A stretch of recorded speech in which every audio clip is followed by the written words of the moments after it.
चलो बुक से याद किया चैप्टर 7। बताओ पादप में जल का परिवहन होता है जाइलम के द्वारा। जाइलम के द्वारा। बहुत अच्छा। ये लिखा है मूलों द्वारा जल के अवशोषण की दर को बढ़ाया जा सकता है। उन्हें सर मंद मंद प्रकाश के द्वारा। प्रकाश में रखकर। पादप का जनन भाग होता है उसका। पुष्प। नर और मादा युग्मक के युग्मन का परकर्म कहलाता है निषेचन। निषेचन। 3 क्वेश्चन। जस्ते जिंक लेपित लोहे के पाइप में आसानी से जंग नहीं लगती है। सत्य। लोहा और जंक एक ही पदार्थ है। असत्य। लोहा और जंग भिन्न पदार्थ है। भाप का संघनन रासायनिक परिवर्तन नहीं है। सत्य। सत्य सत्य किया आज। बताओ पीत कहाँ निर्मित होता है? यह भोजन के किस घटक के पाचन सहायता करता है?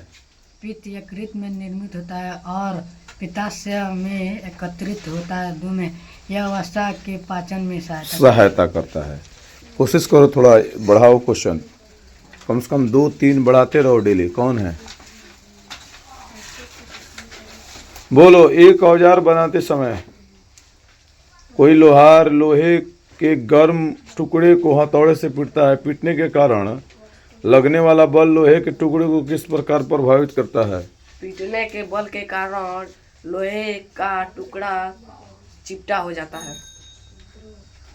2 नंबर सुनाओ।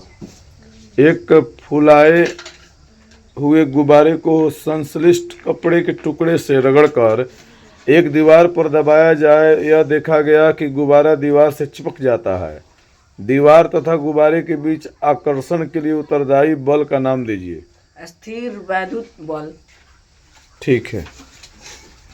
3। 3 नंबर। बताओ निम्नलिखित कथनों से रिक्त स्थानों की पूर्ति कीजिए। कुएं से पानी निकालते समय हम उन्हें रस्सी को डैश पड़ता है। खींचना। एक आरोपित बल अवशोषित वस्तु को डैश करती है। एक आवेशित वस्तु सामान से लदी ट्रॉली को चलाने के लिए हम उनकी डैश पड़ती है। धकेलना। ठीक है। चलो सनी कितना याद किया है? कुल तत्वों की संख्या कितनी है? 128। अब बुक का क्वेश्चन आंसर नहीं लिखता है। प्राकृतिक तत्वों की संख्या। 98। मानव निर्मित तत्वों की संख्या। 20। धातु तत्वों की संख्या। संभावित संख्या। धातु सर। धातु तत्वों की संख्या 98। 96। 86। अधातु तत्वों की संख्या 18। बुक से याद करो अपने जो पाठ्य पुस्तक है उससे। लकड़ी और कोयला जलने से वायु का डैश होता है। प्रदूषण।